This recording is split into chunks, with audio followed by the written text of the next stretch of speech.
Shri Gurubhyo Namaha. I think we have a quorum now. We can get started.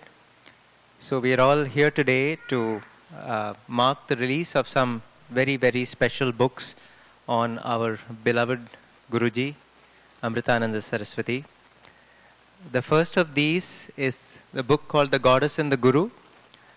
This is a book you may have been hearing about for the last several months. In fact, the author, Michael Bowden, was here a few months ago to talk about the pre-release of this book. And at that time, many of us actually participated in that. So we are very happy to let you know that this book is being formally released today. So this book, as many of you know, is an autobiography of Amritananda Saraswati. It was jointly authored by Guruji himself along with Michael Bowden. Michael Bowden, for those of you who don't know, he is an attorney and a former New York Times reporter with several decades of publishing experience. He's written for newspapers and magazines, including ABA Journal and India Today. And he's the director of communications for Roger Williams University School of Law. And he has been awarded the American Bar Association's prestigious Ross Award for his legal journalism. So that's Michael Bowden. He couldn't be here today, but that's the first book that's going to be released. The second book is a collection of excerpts from the writings of Guruji. It's called Amrita Bindu, Reflections on Cosmic Wisdom. That's the second book, a beautiful compilation of quotations and excerpts from Guruji's writings. And the third is a very special movie about Guruji. So it is titled Guruji Amritananda, an unconventional Sri Vidya Upasaka and Guru, a film by Raja Chaudhary. So to tell us more about these, I will now first request Ayya to talk about the Goddess and the Guru. Sri Gurubhyo Namaha.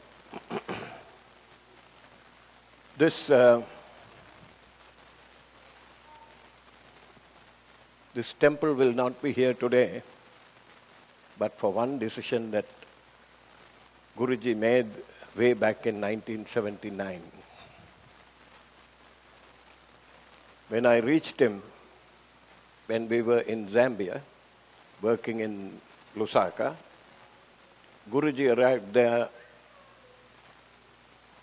to be a professor of physics in the UNZA, University of Zambia, Lusaka campus.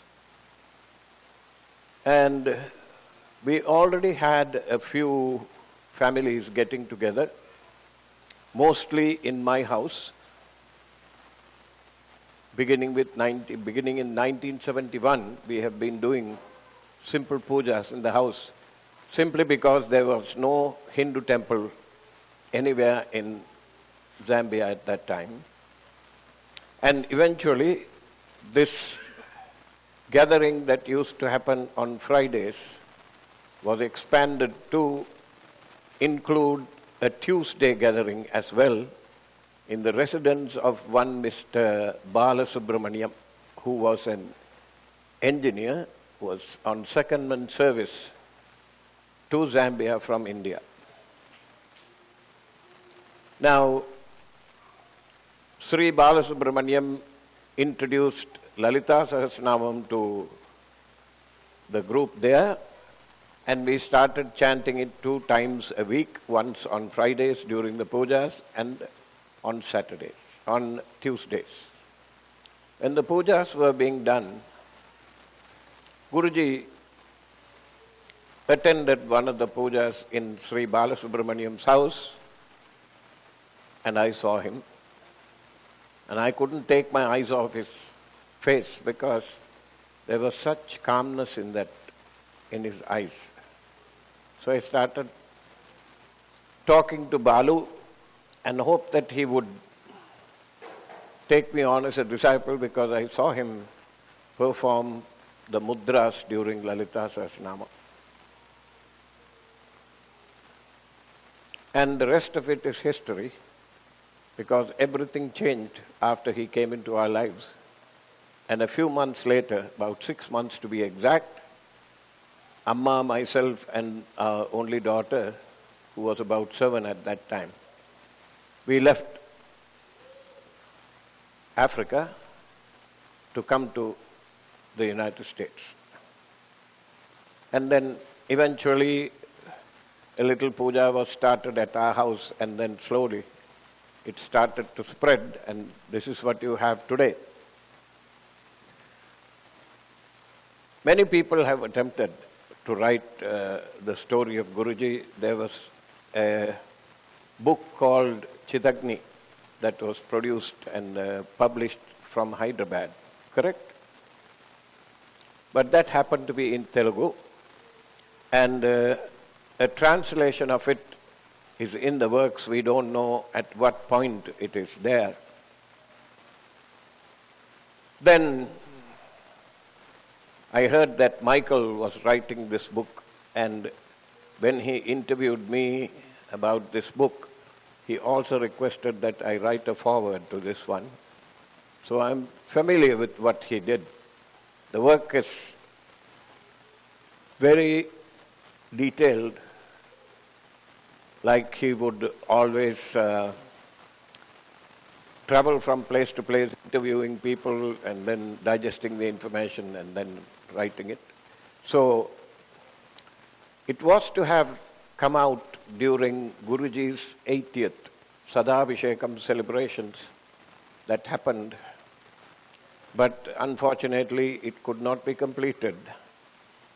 And in 1 year's time after Sadabhishekam, within a year, Guruji decided to leave his body. So then the final chapters had to be written after that. So that book is going to be released today in two forms. One will be a hardcover edition, which is mostly a collector's edition, and a softcover edition for people who want to have a quick read. Now, to do this today, it's no coincidence that Guruji's youngest daughter, her husband and son are with us. Rama, who I knew from the time she was a little girl, is here today, and she will speak more about what is contained in the other book and in the movie, and talk about and reminisce things that Guruji used to say and do when we were not with him. So it was a great blessing that this temple had the opportunity to complete the Sadabhishekam ritual for Guruji. If you were not there, you missed the bus big time, because we were very insistent on a Pandit or group of Pandits who were Srividya Upasakas who should do such a ritual to such a great man. In the background, we were looking for them all over Karnataka, Tamil Nadu and Andhra.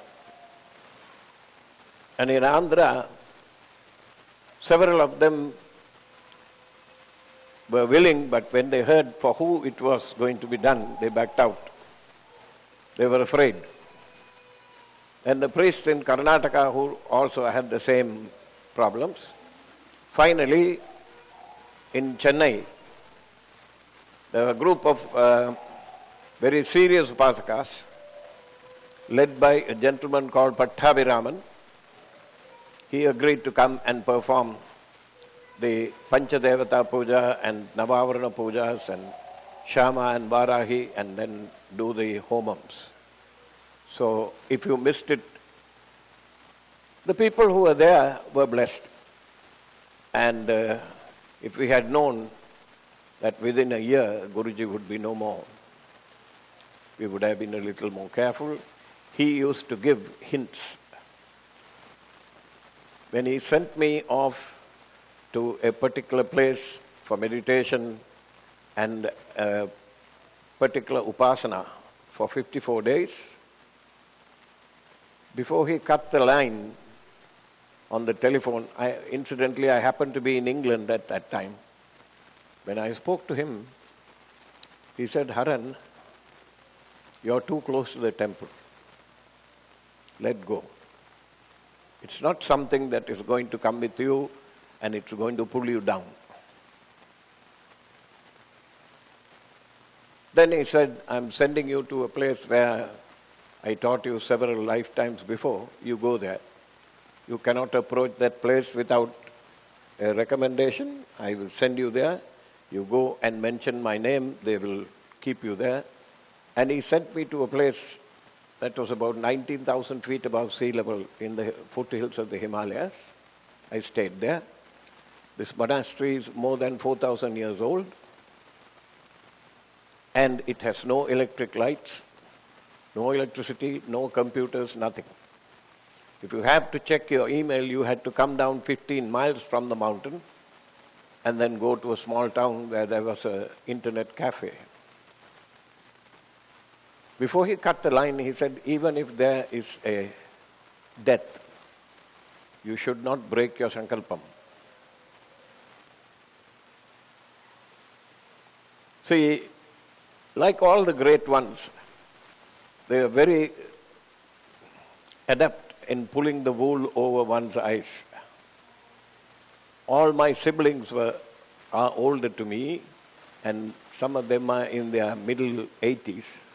So I thought maybe one of them is going to die, and I would not be able to break the vow. And I was so distracted, I did not realize he was talking about himself.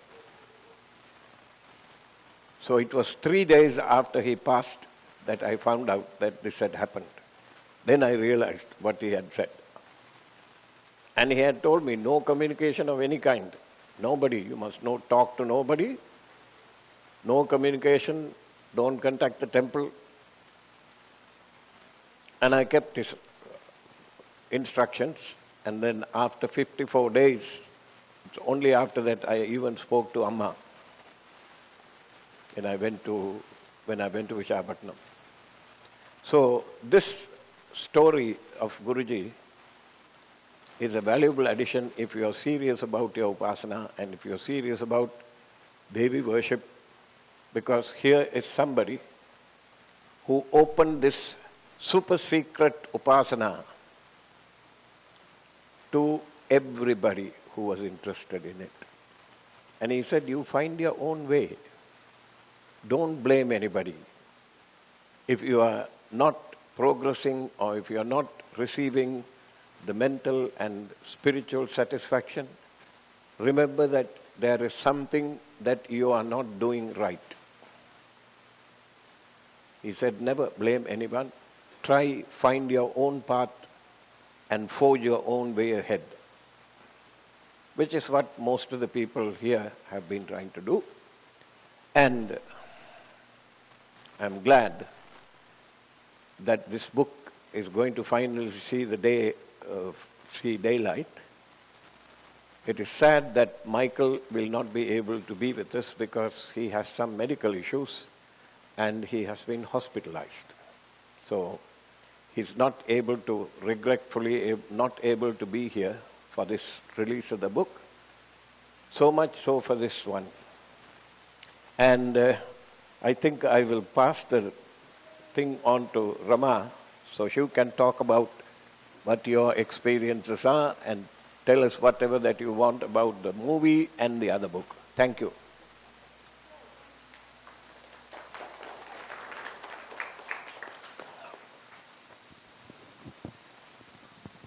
Sri Gurubhyo Namaha. It's a very humbling experience to be here at the Rochester. It's always, for me, it's the Rochester Peetham. Now it's a temple. But for me, it's always the Rochester Peetham. We've heard so much over the years about it. And as I always call him Haran Uncle. Jokingly, of course, Thambi. But because when we were in Zambia, I was just 11 years old. And that's when we first met him. As you said, today, this Peetham would not have been possible without Guruji. And Guruji's own journey has been so unusual. Remarkable, yes, but unusual too. I mean, there was a man who did physics. He got his doctorate in nuclear physics, and then he went on to work as a scientist. And then suddenly, she changed the whole thing. And for us as children, as we were growing up in that kind of a scenario, though we didn't understand much of what was going on, we knew that there were some changes that were happening. We didn't try to resist any of those changes. We just went along with the flow. So life started in Bombay, but then we came down to Visakhapatnam, and that's what is contained in the book. But I would say that Michael Bowden has done an excellent job of, he's got a way with words. He's like, captivates the reader right from the start to the finish. It's really an unput-downable book, if that's a word. The other book which is there, that's the Amrita Bindu. It's a book of quotes. What we've done is it's a compilation of Guruji's quotes, and there are also some pictures of Guruji taken in different places, different countries, both Guruji and Amma. And you have some pictures and you also have some quotes. And as you ponder over these quotes, each time you read them at different points in time, you get new meanings. So the idea was to, have people go through these, and it's not a book about his life, but it's just things that he said over a period of, say, 40 years. And things which will help you to understand more about your own self, to help you in your own journey. The film here, which is in the DVD, this again, there have been several attempts to actually document his life and his journey through a film format. There have been several attempts to do that, several of them unsuccessful in the beginning. But finally, Raja Chaudhary, who is a filmmaker from Delhi, this too has taken quite a while to see the light of day. In fact, he started filming in 2014, just around Guruji's birthday.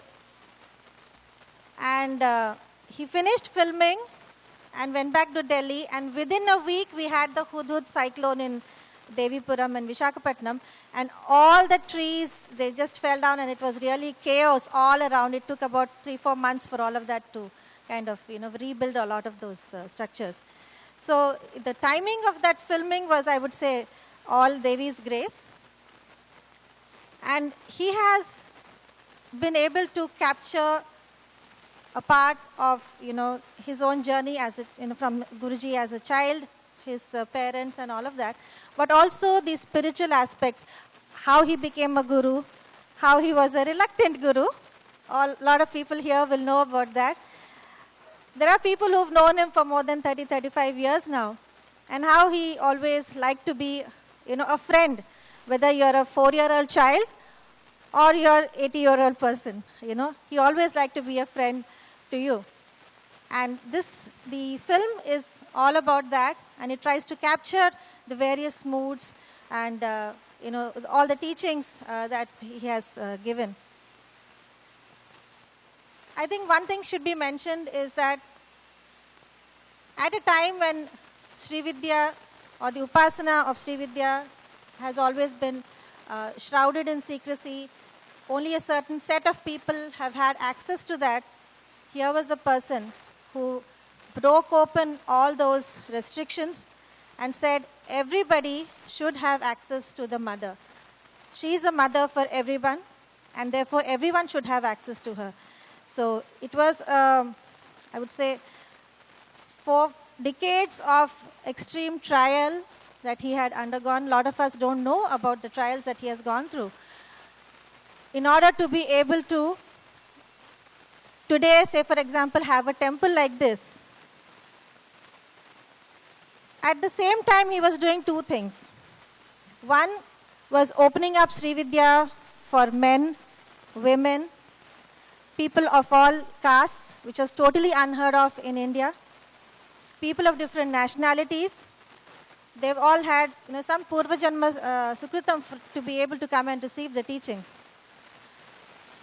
So one was actually sowing the seed of Sri Vidya in the individual hearts. But he was never content with that. He always wanted that the seed should take birth in them, germinate in them, and they further take the teachings to many more people. So it's your own journey. That's one part. So he gave the seed for your own individual sadhana or your own journey, but also you don't be content with your own journey. How can you spread the light of Sri Vidya to other people all around you? So this was a twin mission that he had, and he also wanted that each one of us who receive the teachings from him should also continue in the same way, because that's the only way that Sri Vidya can spread. If one was just interested in one's own sadhana, then you would be limiting yourself. But how would you actually take it to other people? That's what we've been trying to do at Devipuram. Yes, his sudden departure was quite shocking. None of us expected it at that time because he seemed quite, in the good health. So when it happened, it left us in a state of, we were kind of paralyzed for a few days. But we realized that the show has to go on.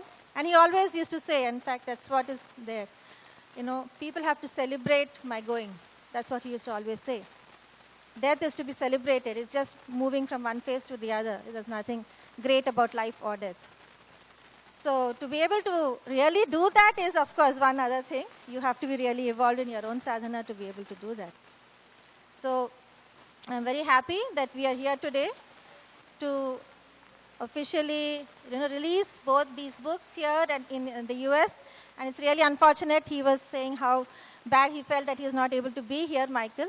But to release these books and also this DVD. We have some copies available out here. And we will also be seeing how we can release these DVDs online, because a lot of people, it's difficult to get these DVDs in large quantities to the US. So we'll be sending you some information on that as well. So once again, with thanks to Harinaya for organizing this, and also the Temple Society Committee, because he's been doing a pretty good job of not being at the temple. Yeah? So I must say, and we've been here for the past few days, and there are a lot of lessons for us to take back to Devipuram. And I use this as an opportunity to invite all of you, those who have not visited Devipuram so far, please come down, visit Devipuram, have a feel of the place where Guruji had the real darshan of Amma. She was with him as a young girl for 11 years. She helped him build the place. So that's such a punya bhumi. So please come down, have darshan, and you can stay at Devipuram. We have facilities for that as well. So I would invite. Yeah, so where is Devipuram? So Devipuram is close to Visakhapatnam in Andhra Pradesh in India. So I welcome all of you, and we stay at Devipuram itself, so you can come down at any time. Yeah. Thank you.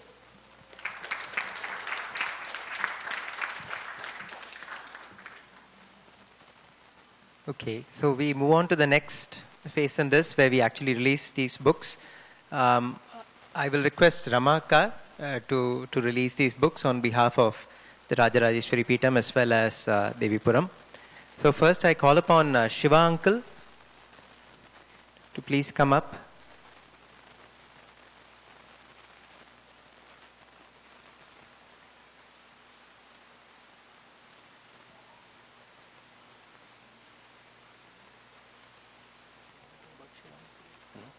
Yeah, safe. Okay. Many of you have seen Shiva uncle here, but have no idea what he is about. He is a devotee of Sri Bhagavan Satya Sai Baba. And when Swami gave permission to a few people, very few people, to do Paduka Puja, he was one of those chosen few.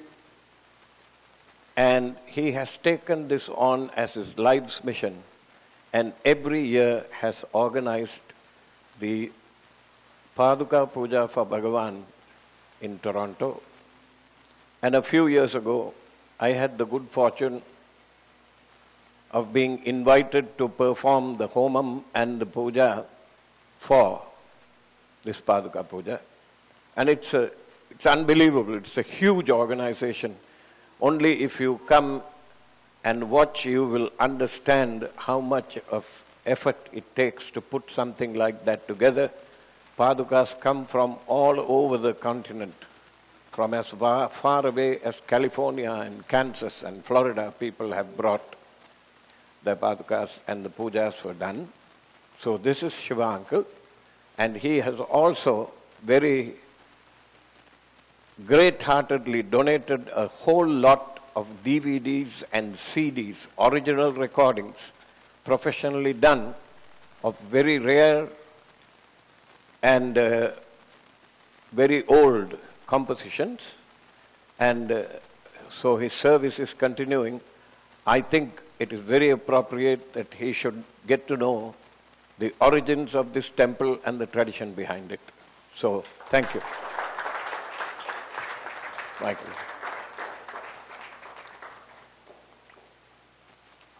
Both of you give it.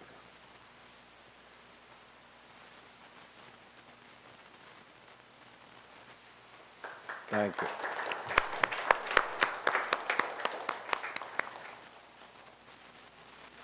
The second person who is going to receive one of these books is no stranger to you. You may have seen him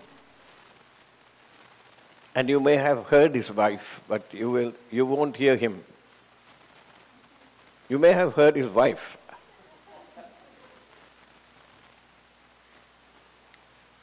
Anytime we have had an issue with electronics, lights, things breaking down,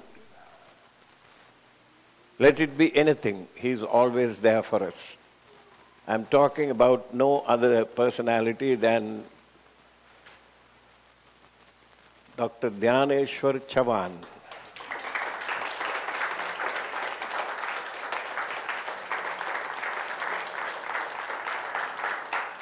You won't see him in the temple because invariably he's in some corner fixing something. So, take it, Aya. Give. Thank you. Dirkashma. Dirkashma.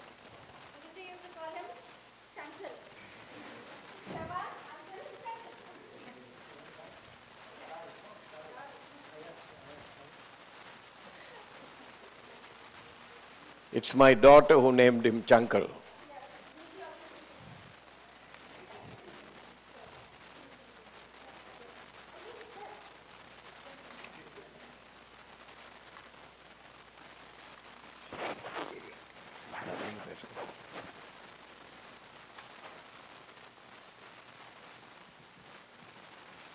And as is our usual tradition, the third copy we would like to give to one of the temple devotees. So Sri Devi Auntie, please come up.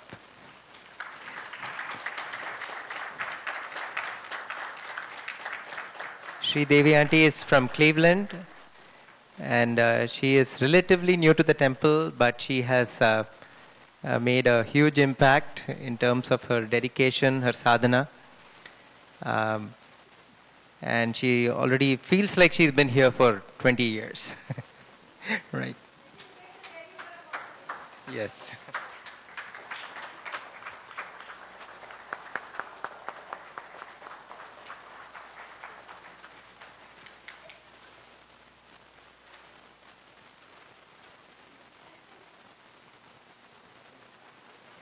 So now we will have a short trailer of the movie.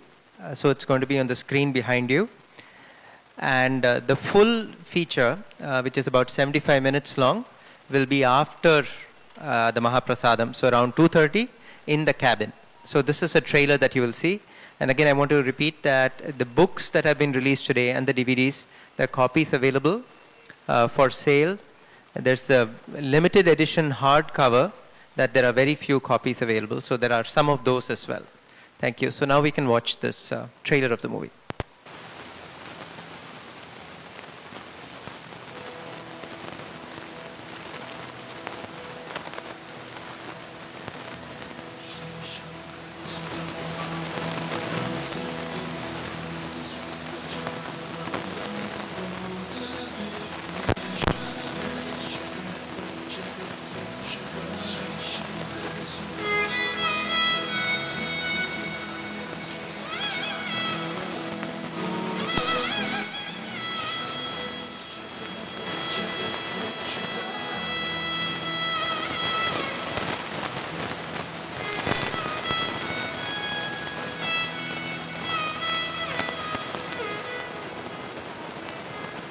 word Devi in Sanskrit means one who makes you aware of things. Divyate prakashate anaya iti Devi. By her is lighted up the whole thing. It's not the light that we normally think of, but it is the light which makes the light and darkness also seen.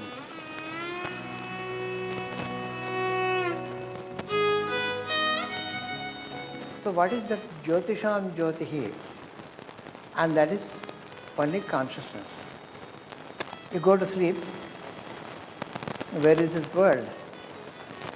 The consciousness is not there, the world is not there. So consciousness lights up the whole world, and that is the concept of Devi. The Divine Mother is the source. The worlds come out of her, exist because of her, and then return back into her. She is the stage upon which the play of the world goes on. She is wisdom, bliss, and consciousness incarnate.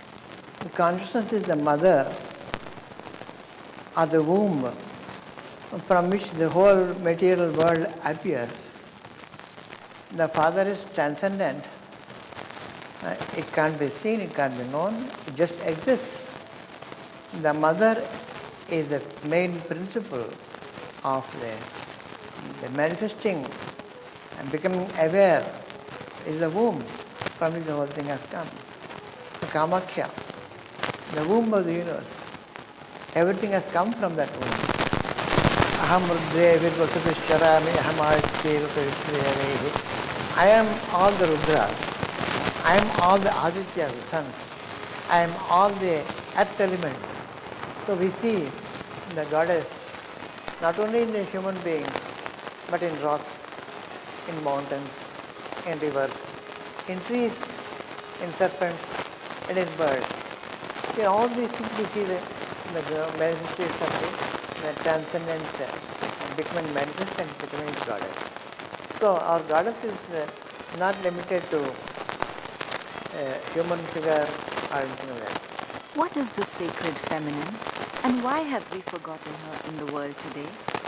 We are so disconnected from nature and the cycles of the earth, of the cosmos, of ourselves, of realizing that the cycles outside of us are the same as the cycles within us.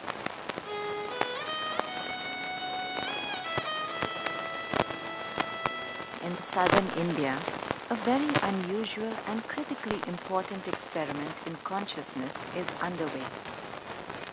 For the past 38 years, a most remarkable man, Guruji Amritananda, has been building a city dedicated to Devi called Devipuram. This is no ordinary man either, a nuclear physicist who had a spiritual awakening at the age of 47, and his vision, nothing short of bringing the sacred feminine energy back to life in the minds and hearts of people all over the world. Guruji Amritananda was born Prahlad Shastri in 1934 in the small port city of Vishakhapatnam in southern India. By the age of 5, Guruji was seeing mystical patterns and signs in nature around him. He also had the gift of a photographic memory, allowing him to see and memorize everything he read. At the age of 11, everything changed for Prahlad. I was looking at the sky, and I saw suddenly some large globules coming at me and entering me. And immediately I became unconscious. I think it was my first experience of my samadhi. It was wrongly diagnosed as a physical ailment and treated wrongly. Following this experience, Prahlad lost all interest in spirituality and became a dedicated student of science at AVA College. He then went on to do his BSc at Andhra University and his master's degree under the tutelage of the legendary nuclear physicist Swami Gyananand. On August 7, 1957, Guruji married Anuparna Gunturu. He was 24 and she was 17. See, when about 11, about 10, 11. She came once to my house and I fell in love with her. But it was strange, I think it is arranged by the goddess that I should marry a person. And love at that age is not normal. It must have been predetermined in some way or the other. Guruji and Amma had 3 daughters, Anantalakshmi, Radha and Rama, or as Guruji likes to call them, his 3 goddesses. In 1956, Guruji Amritanand was offered a place at the prestigious Tata Research Institute in Bombay. His work was recognized as advanced theoretically. In 1978, Guruji Amritanand had a most unusual and divine experience that would prove to be the turning point in his life. I got up at 4 o'clock and started walking blindly. And I found some steps going up to the Naubat Pahad in Hyderabad. And I saw the Bala Murti there in front. There was an old man in front of me who prostrated before me. That somehow acted as a trigger for me. And at that time I prostrated without knowing what I was doing. I had a thrill going through my body. Haripulation all over the body, and I was seeing a vision of the Bala Tripura Sundari in my mind's eye. And then I came back and I started thinking, maybe I'm missing out something on ignoring the spiritual aspect. And that was the transformation point. Guruji began to sit and meditate for the first time in over 35 years. And after some time, I blanked out. I did not know. I became unconscious. And suddenly there was an explosion. As if a bomb has been placed in my heart, and a huge emanation of light came. I felt I was bits and pieces of me were being thrown out to the ends of the galaxies. Then she appeared in front of me. I asked her, what's happening to me? She said, I'm giving you an experience, take it. You learn through the experiences. And she said, if you are ever in trouble, think of me and I'll be there for you. The construct of rationality that Guruji had built his entire scientific life began crumbling away, and step by step, Devi was giving him information and experiences that were beyond space and time, beyond matter and energy, and could only be described as universal consciousness. So, I needed where to begin and how to go about the imaginations or views, visions she's showing me. Will you build this temple for me, this temple for me, this temple for me? Very, very complicated designs like Angkor Wat and stuff like that. I said, I can't handle that kind of a thing. You show me something simpler. Okay, then she showed me this form of the Sri Chakrameru that is there now. It just seems doable. I said, okay, fine. Then we'll fix on that. I asked her, where do you begin? She said, you conduct a yajna. Conduct a ritual, sacrifice, for 15 days. Following the yagna, Guruji miraculously received a gift of 3 acres of land. This would one day become Devipuram.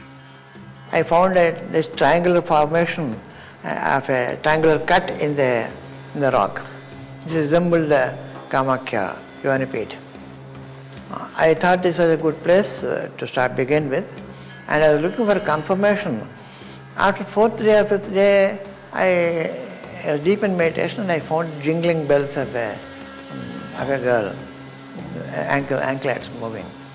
A huge ball of light was there, and that condensed into an iridescent form of the goddess surface. And the surface was like, in the Shri Suktam there is Hiranyavarnam Harinam Suvarna Rajasrajam, like thin threads of gold and silver, Suvarna Rajasrajam. It was made out of electric shocks that were going around, that was that form. It was a fabric, and I later on connected with the fabric of the cosmos. She looked like a 16-year-old girl. She was filled with the ornaments. She was like a bridal attire. She said, "Will you do puja to me?" I said, "What higher fortune can I have than doing puja to you?" Then she did something very unexpected. She bowed down to my feet, and I was surprised. You are going to be a guru, and your people are going to bow down at your feet. I am in all the people. This is the significance of that. She said, looked at the sky, and the clouds formed around that place. And then there was rain. And with the rain, in the rain we walked she took me by hand and walked to the place where, this is the place where you are going to set up the Meru temple for me. I am the mother and is going to be the child. And the mother Kamakhya here. And this is a child, it will have Rajarajeshwari, Lalita, Mahatrivura Sundari at the center. It will be in form of a Meru with all the Khatgamala deities installed in their places, and everything should receive puja every day. Then she took me back and completed the puja, and she vanished back into the rocks. Today, Devipuram is the laboratory of consciousness, and people from all over the world are drawn there in their quest to connect to their own divine nature. Devipuram has the Sri Chakra as its center. There is a temple of Sri Chakra, built exactly in the form of Sri Chakra, showing all the 108 Shaktipitas in physical form as well as embedded in a geometrical form. This is the first Sri Chakra in the whole world where you can actually walk into and see the forms of the goddess and interacting with them, sit in front of them, meditate on them, do puja to them, do homams in front of them, and do upasana for each of these deities. I see it like a jewel set in a lotus, a jewel in a lotus. We call it Manidvipam. I had a vision of this Manidvipam. The Manidvipam looks like the body of the goddess. From the Shiva hill to the temple, it's all one body. The face, then the breast, and then at the navel this one is there. Just go and be in tune with nature. I want people to come, enjoy spirituality naturally and in nature, in resonance with that, and let their finer instincts come up. That was the vision I had.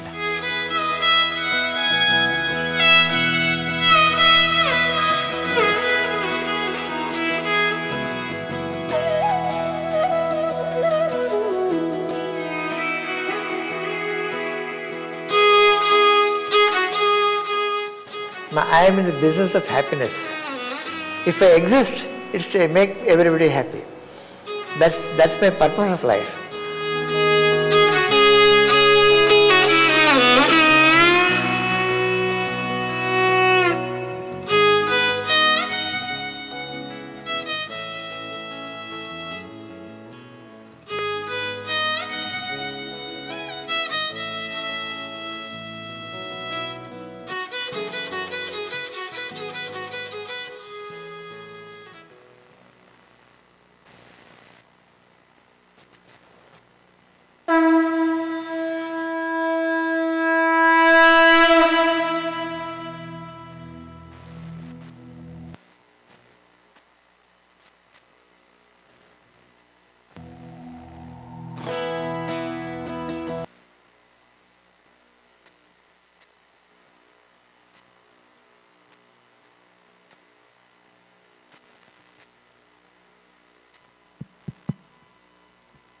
So this was the trailer which we had put up on YouTube, I think, last year. And now we have the full version of this film. It's about 78 minutes to be precise. And we are going to be showing that in the cabin. I haven't been to the cabin yet. In the cabin at 2:30. So we'll have lunch of Mahaprasadam and then go there. You can also have a look at some of the copies that we have here. The DVDs are in very limited, I would say, number of copies that we have. I also have for you from Devipuram, Sri Chakra pendants. These are gifts for people who would like to take them. It's like you have the Sri Yantra on one side and Amavaru on the other side, so you can just put it in your neck like that, around your neck. So it's like protection always. And we have Kumkum and Vibhuti also from Devipuram. So they're here, you can just come and pick up. Yeah? And so now for Mahaprasadam, and then see you in the cabin at 2:30. Yeah? Thank you.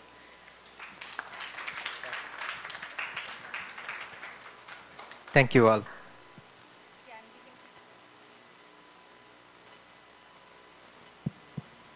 Yeah, those of you interested in the copies of the books, please come to the bookstore.